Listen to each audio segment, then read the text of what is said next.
"More champagne, Mom?" Julian asked, refilling my glass before I could respond.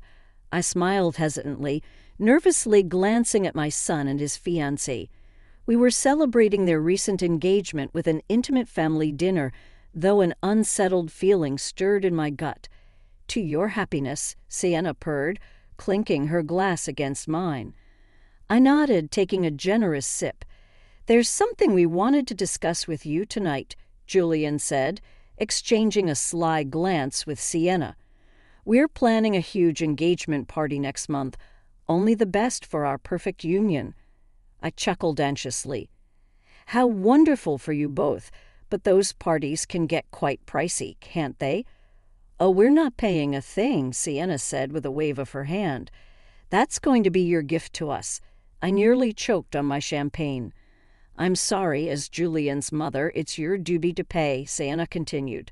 "We expect you to contribute at least $25,000. Consider it an investment in your son's future." They couldn't be serious. $25,000 for a party, I said incredulously. "Do you have any idea how unreasonable?" "Don't be ridiculous." "Mom," Julian interrupted. "You make good money, and you have all the inheritance money from Dad you've been hoarding. My husband's recent death, after battling cancer, was still an open wound." I recoiled at their callous remarks. "That money is my nest egg for retirement and to pay these expenses, without even consulting me first," I said. Sienna rolled her eyes dramatically. "Still harping on being consulted. Get over yourself already. You're the mother of the groom. This is what's expected. Shell out the cash and be grateful we're letting you contribute at all. You should feel honored we're even inviting you." Julian sneered. "So write the damn check so we can start planning." I sat stunned, unable to comprehend their arrogance and disregard. I appealed once more to my son. "Honey, be reasonable. You can have a lovely party without extravagant costs. Let's scale things back a bit." Julian slammed his fist on the table, rattling the glasses. "I knew you would pull this cheapskate crap," he shouted. "Some mother you are can't even support your only son." Hot tears sprang to my eyes as I took in their contemptuous glares. Perhaps I had spoiled my son rotten over the years, but I never imagined he could treat me with such cruelty and disrespect. I stood abruptly, disgusted by the two vipers lounging GRE in my home. "I think you should leave now," I said quietly. Sienna leaped up and gripped my shoulders with sharp red nails. "Don't even try rejecting your duty," she growled, her perfumed breath assaulting my nostrils. "You either pay out, or you can kiss your relationship with Julian and any future grandchildren goodbye." I shook her off violently. "Get out," I bellowed. "Out of my house this instant." They stalked out without another word, but I saw them exchange a smirk. My heart dropped suddenly, realizing the engagement celebration I had hoped for would instead deliver nothing but greed, manipulation, and pain. The next evening, tired from a long day at work, but determined to settle the conflict, I prepared a simple pasta dinner, hoping to have an open discussion with Julian. I heard the front door slam and braced myself as loud footsteps echoed down the hall. "Something smells good," Julian breezed into the kitchen, heading straight for the wine cabinet. My hopes lifted for a moment, then quickly faded as Sienna clip-clopped in behind him, reeking of heavy perfume. "To what do I owe the pleasure?" I asked dryly, draining the pasta. "You're going to love what we have planned," Sienna gushed, ignoring my tone as she rifled through her tacky designer handbag. "We met with the wedding coordinator today and everything is set. All we need is one little thing from you." She flourished a folder stuffed with brochures and invoices. "Just sign on the dotted line for the $50,000 wedding package." I froze, a chill running down my spine. $50,000.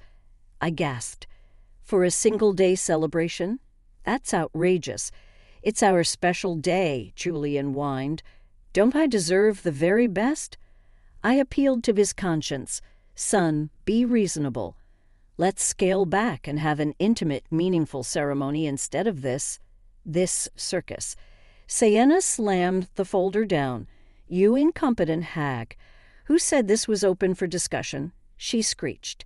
"You will pay every penny to give your only son his dream wedding." Rage boiled up inside of me through gritted teeth.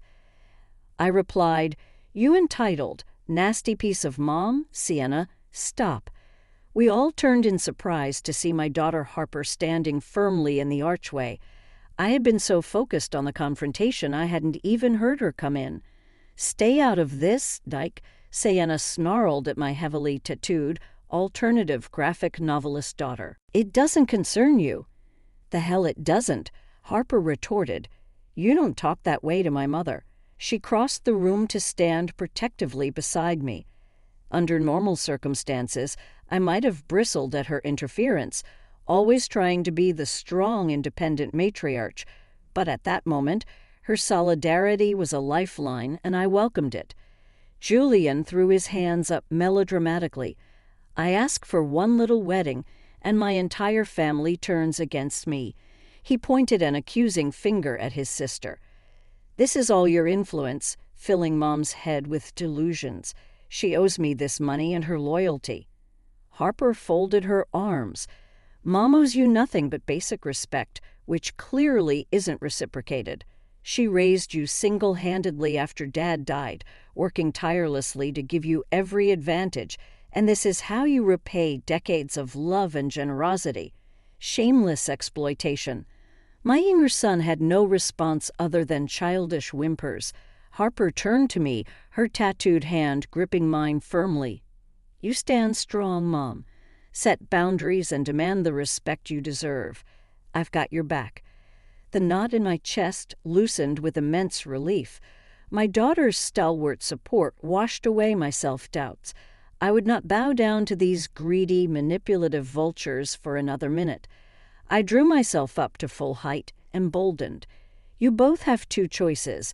I addressed Julian and Sienna in a loud, clear voice. "Treat me and my daughter with basic decency or get the hell out of our lives." Sienna opened her mouth, no doubt to spew more bile, but she caught Harper's murderous glare, thought better of it, and dragged a whimpering Julian out by his ear instead. I squeezed Harper's hand, my eyes brimming with grateful tears. "How did I get so lucky to have a daughter like you?" She smiled crookedly. "Just being a chip off the old block. Now let's dish up that pasta and plot our next move. These asshats don't know who they're messing with." The next week crawled by with intense uncertainty. My phone buzzed incessantly with demanding texts and voicemails from Julian, raging when I didn't immediately call him back. I started screening my calls, not having the energy to deal with his abusive diatribes. When Saturday afternoon came, I decided to treat myself to a manicure to lift my spirits. As I sat relaxing while the technician groomed my nails, my phone buzzed yet again, normally. I would ignore it, but glancing down, I saw it was a call from Julian's number. Curiosity got the best of me. "Hi, honey," I answered cautiously. "H, it's your witch of a mother," came Sienna's grating voice instead. My blood instantly started boiling. I was just about to hang up when I heard Julian's sneering tones in the background. "Is the old bag actually taking your call? She's been dodging mine all week." There was a rustling sound followed by his voice coming clearly through the phone speaker. "Mom, what the hell? I've been calling nonstop. Have you given any more thought to funding the wedding? The coordinator is breathing down my neck." I opened my mouth to deliver a stern refusal, but Sienna's shrill voice cut me off. "Oh, let it go already, H. She's clearly a lost cause." There was a slap, as if she swatted his arm. "Your mother is a dried-up, selfish prune. Once we're married, we'll change all the account passwords so she can never access our money." My eyes nearly popped out of my skull. "Our money." There was more rustling, then Sienna's grating voice continued, "H, why are we even still inviting her to the wedding? She'll just show up wearing some raggedy outfit from the clearance rack at TJ Maxx. Their raucous laughter boiled my blood, but worse was Julian's reply. Right, God, and you know she's going to be all whiny about contributing to our future, as if that puny life insurance payout could compare to what I make in a month. The hair on my neck bristled with outrage. The puny payout was nearly $500,000 that I had invested for retirement, not blown on sports cars and designer clothes, like my prodigal son. Sienna scoffed loudly. Oh, please. We both know it was your daddy's money that set you up nicely at that firm. Your mother couldn't manage an allowance without a man's help. Hell yes to that, Julian cackled. And we put that inheritance money to way better use, like annual trips to Dubai, first class all the way. Their uproarious laughter made my blood boil. I stabbed the red phone icon with so much force I nearly cracked the screen. Those money-grubbing snakes. I had suspected their motive all along, but hearing their vile words firsthand rocked me to the core. My hands trembled with rage and indignation. I waved away the technician's concerned glances, threw a wad of cash on the counter, and raced for the door. I drove home in record time, burning up with the need to unload to Harper. Thankfully, she was already there waiting, her motorcycle parked haphazardly in the driveway. I burst through the front door, and she leaped up from the couch, startled by my frazzled state. The story came pouring out in an enraged torrent. Harper's green eyes blazed. "Those conniving she yelled. "I knew it all along. It was never about family or celebration. They just see you as a cash dispensary. I feel so betrayed and used," I said bitterly, choking back tears of frustration. My only son, how could he? Harper gripped my shoulders, her piercing gaze meeting mine. "Mom, listen to me. We need to gather evidence and expose these cockroaches for who they really are." Her fist hit her palm with a decisive thwack. "Contact the wedding coordinator. Get documentation of everything arranged without your consent. I'll dig into Sienna's background, too. I guarantee her family is loaded, despite those snake oil tears. We're going to shut this whole circus down." Hope and courage surged up in me again. My wonderful daughter was right. The time had come to take control and fight back. I pulled her in for a fierce hug, more grateful than ever for her integrity and strength. Let's go nail their greedy asses to the wall. Over the next 2 weeks, Harper and I gathered reams of evidence exposing Julian and Sienna's deceit. As Harper uncovered, Sienna came from an extremely affluent family who were fully capable of funding their daughter's lavish tastes. Get this, her father owns a huge real estate investment firm. Harper had uncovered on LinkedIn. He could easily foot the bill for this circus of a wedding. Meanwhile, I obtained financial records from the wedding coordinator showing the exorbitant expenses Julian and Sienna were trying to rack up on my dime, $75,000 and counting. "We have everything we need to confront these swindlers," Harper declared, paperwork spread out on the dining table before us. "Let's invite them over to review wedding plans, and then drop the hammer on them." Her green eyes glinted. So I extended the bait, luring them over under the pretense of financing reconciliation and celebration details. The bait was taken instantly. Right on time, the doorbell screeched urgently. Before I could even answer, Julian and Sienna blew in, reeking as usual of arrogance and channel number 5. "Where's my check?" Then Julian demanded right off the bat. Subtlety had never been his strong suit. Sienna elbowed him sharply, then plastered on a syrupy smile. "Yes, do tell us the good news," she trilled. "We have so many decisions to finalize for our big day." I gestured for them to take a seat under the table. Harper silently slid me the thick manila envelope containing the damning evidence.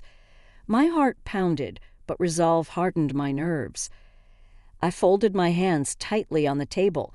"Before we discuss any further arrangements, I have a few concerns to address." I removed the paperwork from the envelope and fanned it out in front of me. According to the wedding coordinator, current expenses total $75,000. Care to explain? Sienna scoffed loudly. It's the wedding of the century. What do you expect? I expect honest communication around finances and shared responsibility, I replied evenly. For example, why don't Sienna's clearly variable parents contribute their fair share?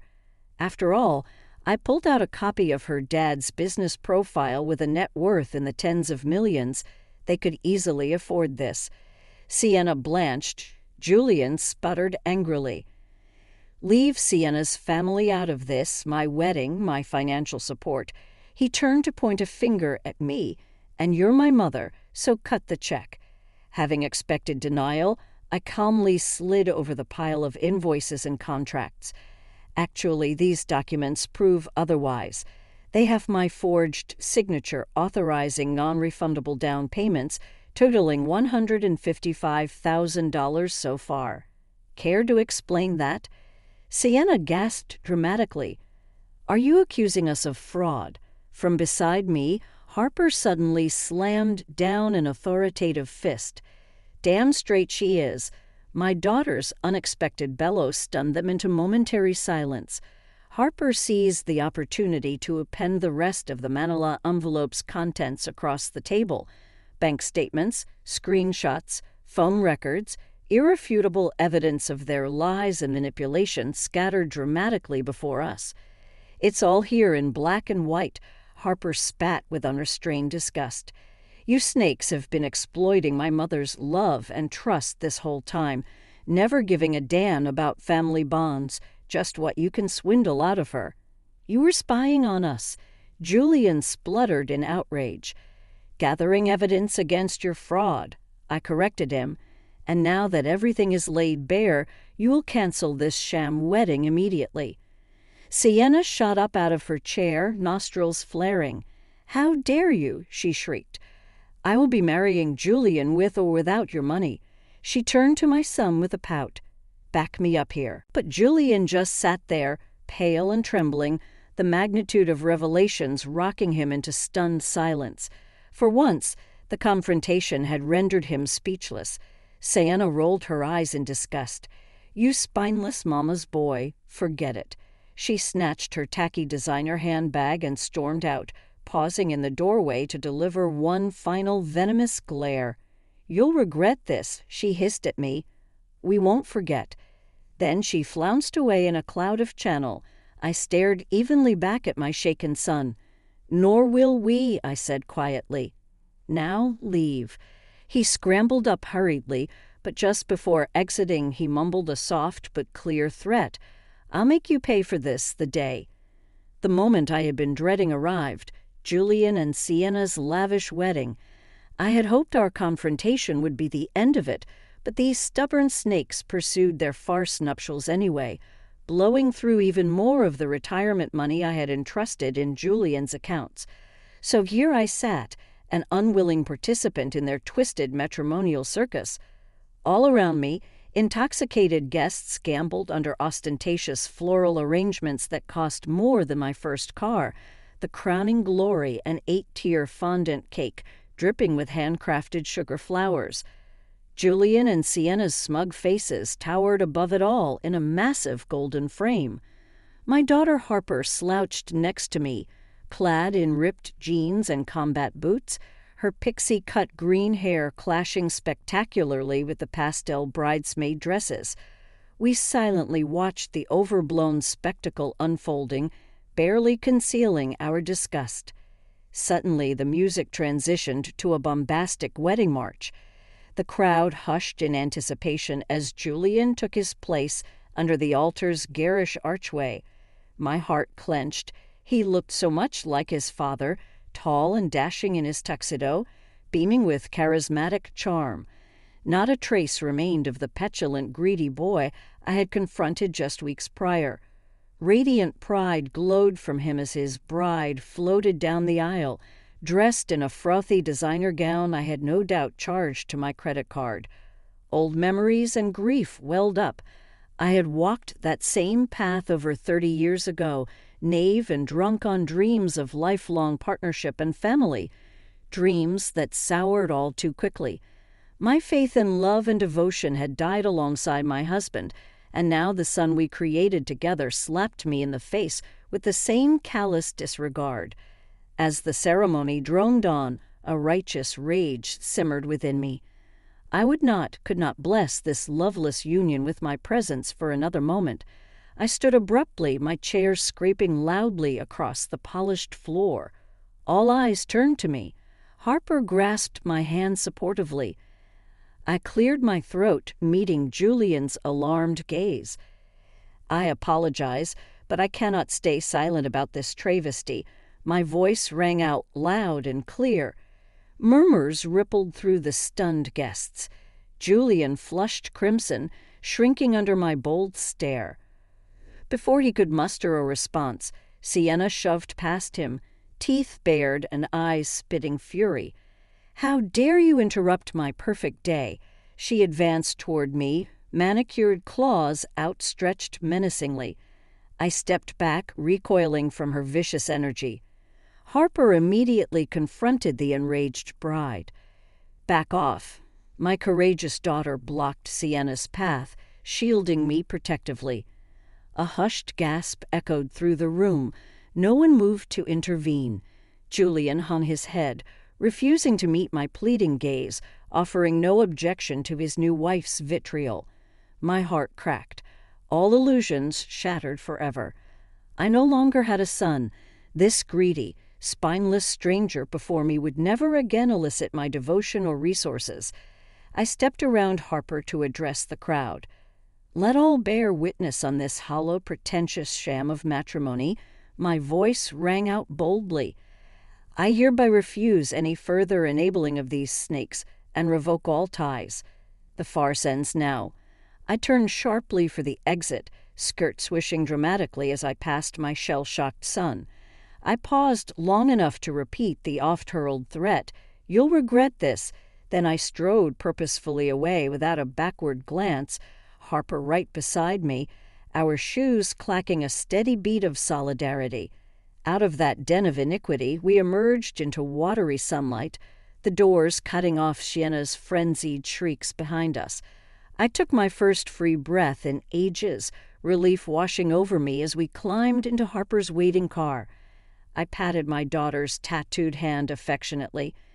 "Thank you for standing by me in there," I said. She grinned crookedly.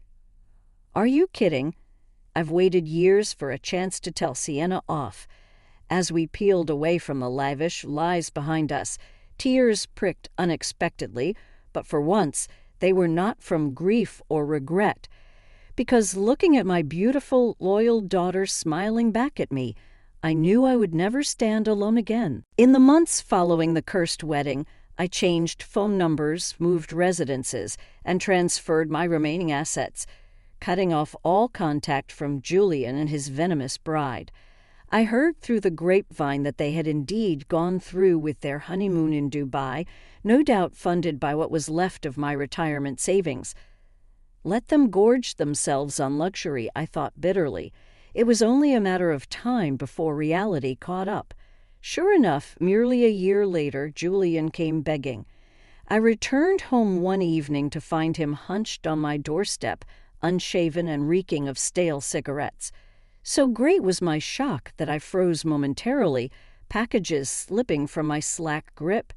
Julian's bloodshot eyes registered a flash of embarrassment.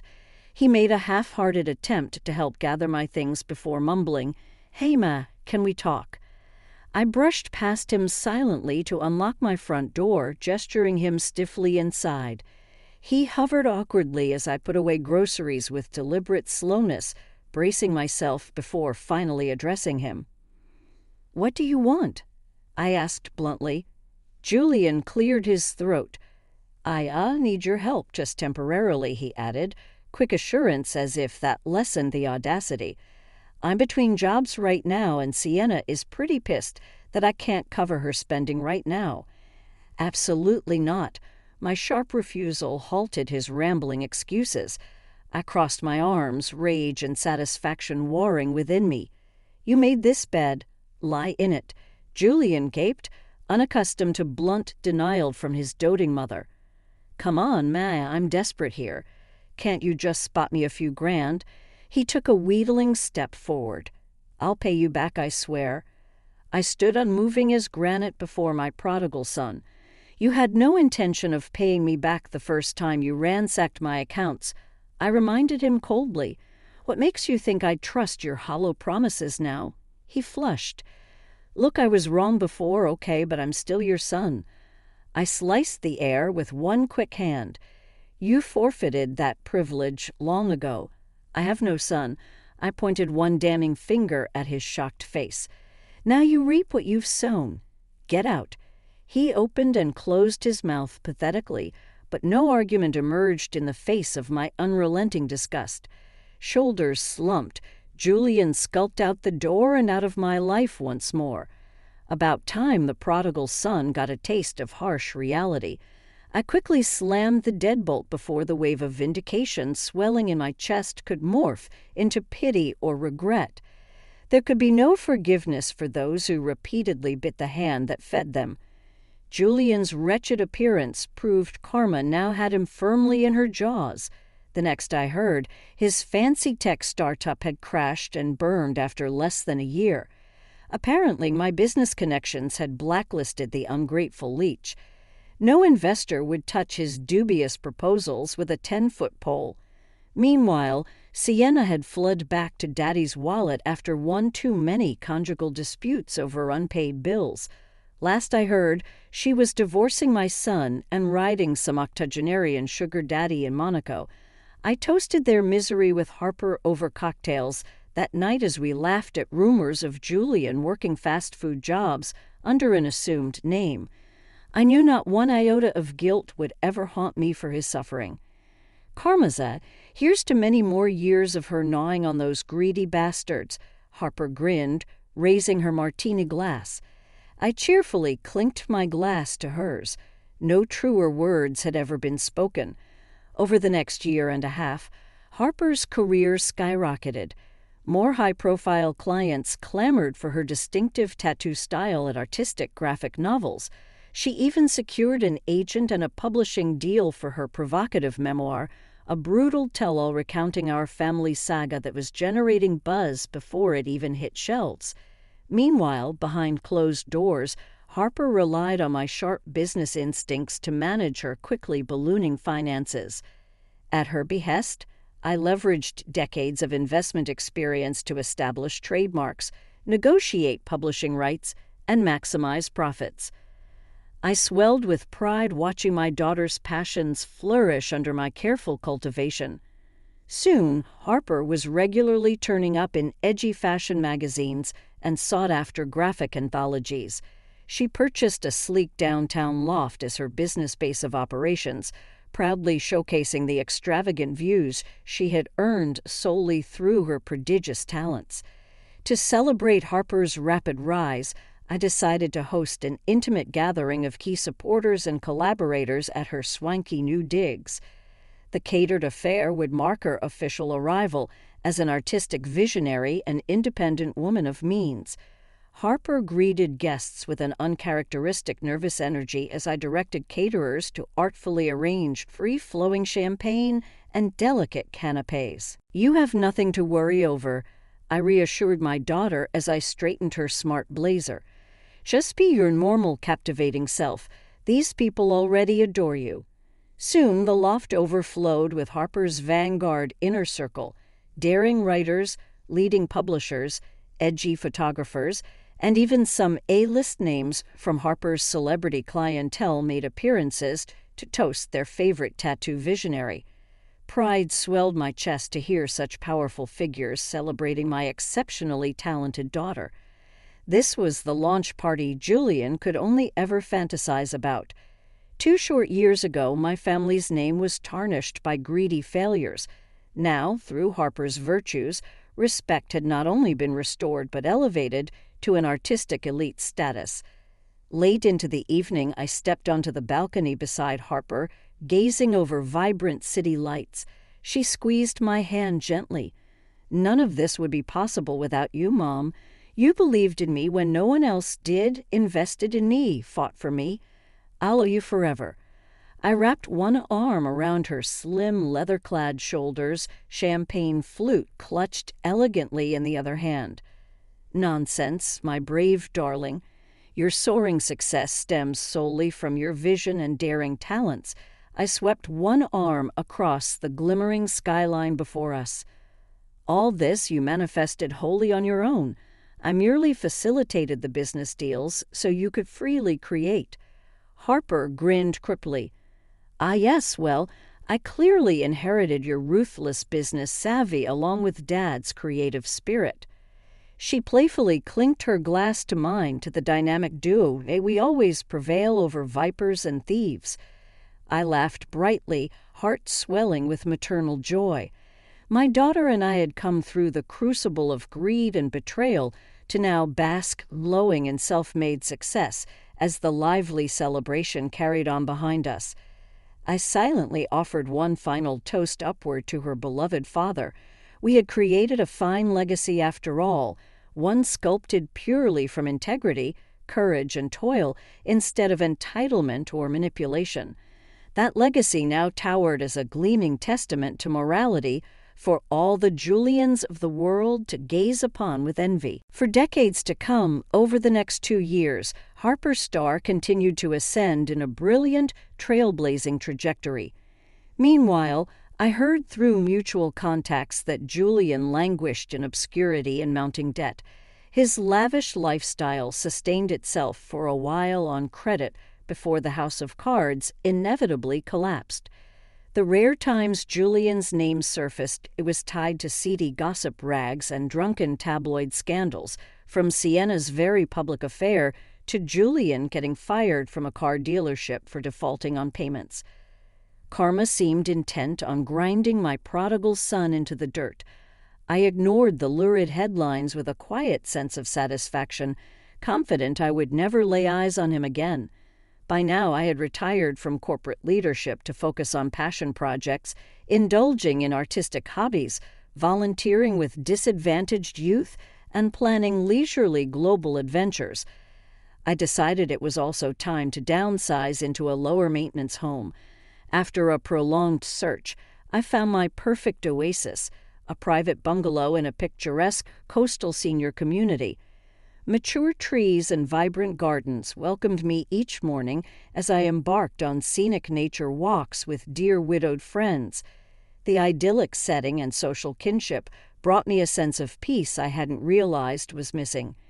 Meanwhile, Harper had also found her soul's counterpart, a brilliant software developer named Riley, who adored her vibrant spirit. I instantly detected true partnership potential upon meeting Riley. My instincts proved correct. Just months after moving in together, Harper excitedly presented me with news of their engagement. I whooped joyfully when she flashed the unique geometric ring Riley had custom designed. "My darling girl," I exclaimed through happy tears, "I'm thrilled you found someone deserving of your tremendous heart." The private garden wedding ceremony Harper described echoed my own intimate vision 3 decades prior. No showy fanfare, just profound, lifelong commitment, led by cherished community. I clasped Harper's hand, overcome with emotion at how perfectly she was manifesting her father's and my unrealized dreams. Later, during wedding planning over tea and biscuits, Harper hesitated before broaching the subject I knew she would. "Mom, about inviting Julian." I waved one hand briskly. "Let's not sully your special day by entertaining that notion." Harper bit her lip. "I just can't help but pity him, you know. He's clearly a miserable screw-up, but still family, even if he doesn't deserve it. I wonder if including him would be the right thing." She trailed off uncertainly. Recognizing my daughter's enduring compassion, even for those who least warranted it, I patted her hand reassuringly. "You needn't ever compromise your kind principles. If some small mercy for Julian eases your mind, I can tolerate his presence just this once." Harper exhaled in relief and squeezed my hand gratefully. "You're the best, Mom. I knew you'd understand." The sentimental moment was sharply interrupted by my ringing cell phone. Glancing down, I was stunned to see Julian's name flash across the screen. Months had passed since his last desperate, drunken voicemail, pleading for money. Face grim, I silenced the call. "Speak of the devil," I remarked dryly. Harper shook her head. "He never stops trying to worm his way back in. But don't worry, Mom, after the wedding, you'll never have to deal with his garbage again." I smiled gently at my daughter's protective tone. She was right. The time had long passed for me to entertain Julian's self-pitying overtures. I now had all I ever needed right here in my tranquil life, surrounded by those whose souls nurtured mine. No redirects from a toxic past could ever breach that blessing. I patted Harper's hand resolutely. "Onwards and upwards, my dear. Now, tell me more about the lovely flower arrangement."